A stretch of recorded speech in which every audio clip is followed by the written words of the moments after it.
এই জায়গায় আপনি কেমন মজাটা পাইলেন? ইনশাল্লাহ ভালো আনন্দ পেলাম।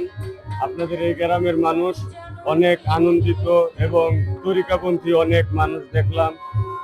বাবা সুরেশ্বরীর অনেক ভক্ত দেখলাম এবং কি মাঝবান্ডার শরীফের এখানে অনেক তরিকাপন্থী লোক আছে।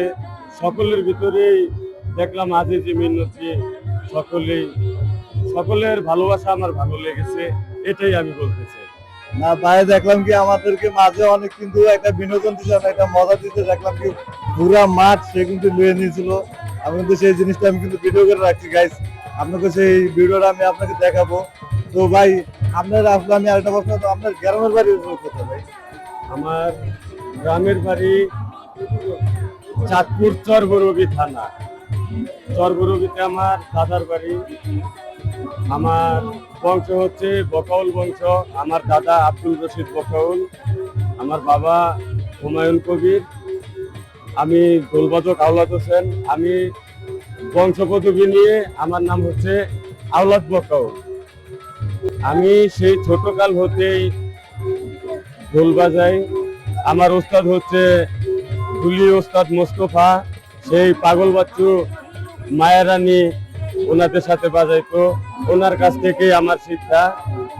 এবং আমি দীর্ঘদিন যাবৎ নূরে মাতা মায়ারানী ওনার সাথে আমি ঢোল বাজিয়েছি। ওনার মৃত্যুর শেষ স্টেজ পর্যন্ত আমি ঢোল বাজিয়েছি। আজকে যার বাড়িতে আসলাম সে হচ্ছে ইতিরানী। ইতিরানী হচ্ছে আমাদের বাউল কবি নূরে মাতা মায়ারানীর ছাত্রী। উনিও খুব ভালো একজন শিল্পী ইতিরানী। ওনার বাড়িতেই আসছি। ওনার স্বামী কাউসার সরকার, আমার ভাই। সকলে দোয়া রাখবেন ওনারা যেন এই অনুষ্ঠানটি সবসময় করতে পারে এবং অলিয়া উলিয়ার মহব্বতে, আল্লাহ রাসূলের মহব্বতে যেন গান এবং তাদের মহব্বত ধরে রাখতে পারে, এটাই কামনা করি। আলহামদুলিল্লাহ, ভাইয়ের কথা অনেক ভালো লাগলো, সুন্দর লাগলো। ভাই আপনার পেজটার নামটা কি বলেন প্লিজ, ফেসবুক পেজ? আমার ফেসবুক হচ্ছে দোলবাদক আওলাদ হোসেন।